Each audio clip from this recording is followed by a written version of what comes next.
Reddit. What's the coolest petty revenge you've seen or been involved in?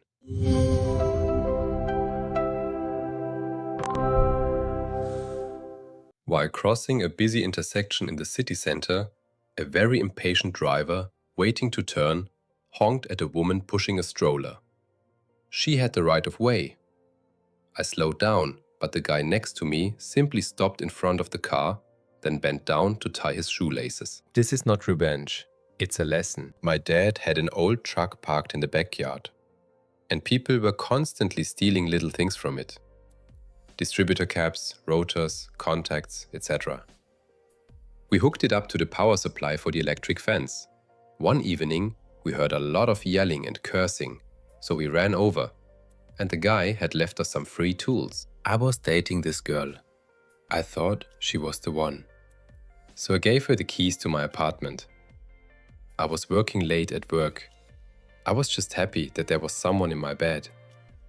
When I came home at 2 a.m., I came home one night and she was awake. She confessed that she used my apartment to cheat on me with 7 different people. So I packed her things. She lived with her mom anyway. I lied to her and said I moved to Seattle. And I moved to Hawaii. 3 months after moving to Hawaii, she calls me. I pick up the phone and to my surprise, she's calling me from the Seattle airport. She flew there to try to fix things between us. The conversation went like this.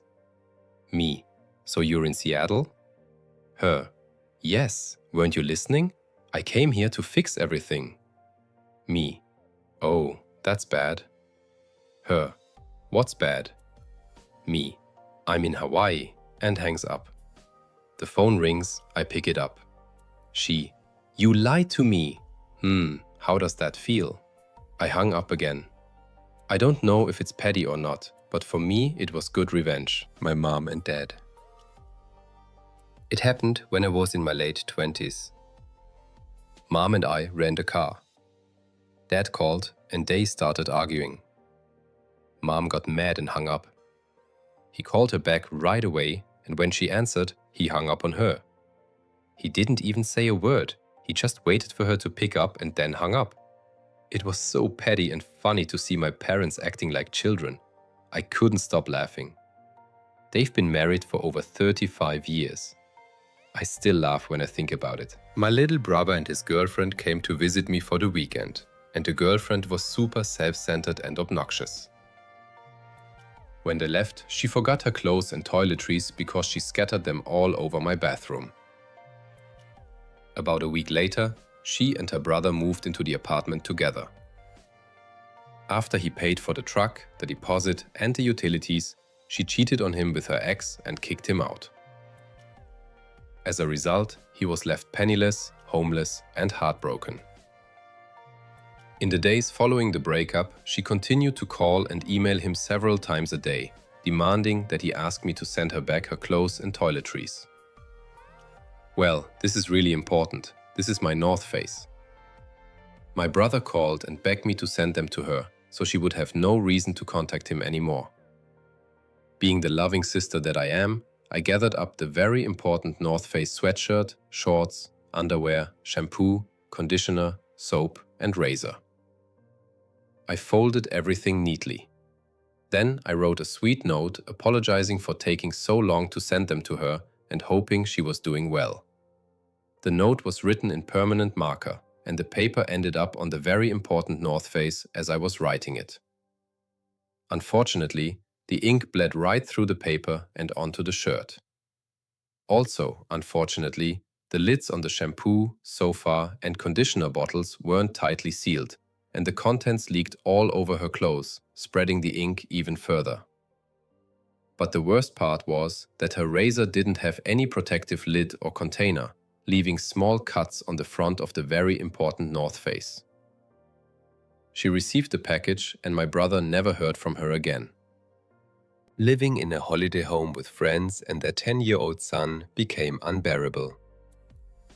No help around the house, only cries if he doesn't get what he wants.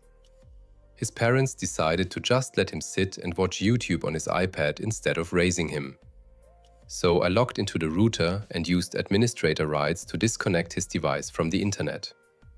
As soon as he got up to ask his dad for help, I turned the device back on, making it seem like nothing had happened. I did this every day for 2 weeks. You beautiful bastard. I mailed my shitty ex-best friend an envelope stuffed with glitter and a note that said, "I know what you did." I didn't mean anything specific, but she lies about almost everything, so it was enough to torment her a little. A couple of colleagues and I were at an Italian restaurant for a leaving party when I needed to go to the bathroom. I came back and continued eating pizza. It turns out one of my colleagues had poured chili oil all over my pizza, and it burned my mouth. Plus, I'm not a fan of spicy food, so I basically had to throw the pizza away. Anyway, the guy who did it thought it was really funny, and since he'd poured the same oil on his own food, I figured he must have greasy fingers from the bottle. "You've got something in the corner of your eye, Callum." His left eye turned red and didn't stop watering for about 15 minutes. My roommate and her boyfriend loved to do complex puzzles. After I found out she'd broken our lease, giving me a week to find a new place, I threw out one piece from each of the 2 puzzles they were working on. Before you ask, she was able to do this because I was 17 and couldn't legally sign the lease. Edit. I'm her. Dad was on the boat. Mom was... I don't know where that crazy girl was. Everything worked out great. I'm married and the mother of a cool little girl. I don't know why the adults in my life allowed this to happen. Maybe because we live in a certain southern state that rhymes with Malabam. Edit. Dumb phone. It was mean of her. My freshman year of high school, I was taking a biology class with mostly upperclassmen. This one guy who sat next to me was always a jerk to me in class. I always did well on tests, so he would constantly peek and copy my answers off my sheet. I'm pretty sure he didn't realize I knew he was cheating. Well, one day I got tired of this guy bothering me and copying my answers. So the next test comes around, and of course he starts copying my answers. I finish the test and so does he. He gets up, hands in his test, and goes back to his seat. I looked him in the eye and erased my entire sheet. Then I retook the test, this time marking the correct answers. The look of panic in his eyes was so satisfying. He ended up getting a 2% on that test and never cheated from me again. I was going to say, how can you guess wrong on the car test and only get 2%? But then I realized you were intentionally choosing wrong answers with 98% accuracy. Damn, that's cruel. You young people may not believe it, but in the early 90s, supermarket cashiers had to enter every price by hand. I was at Vons in San Diego, walking toward the only open register with a single soda in hand. Suddenly, this snooty lady with a cart full of drinks came barreling out of one of the aisles like a freight train and cut me off. "I'm in a hurry," she said, then turned away as if she was annoyed that I'd even been born. I looked at the cashier. He rolled his eyes and got back to work. 5 minutes later, she walks out the door and it's my turn.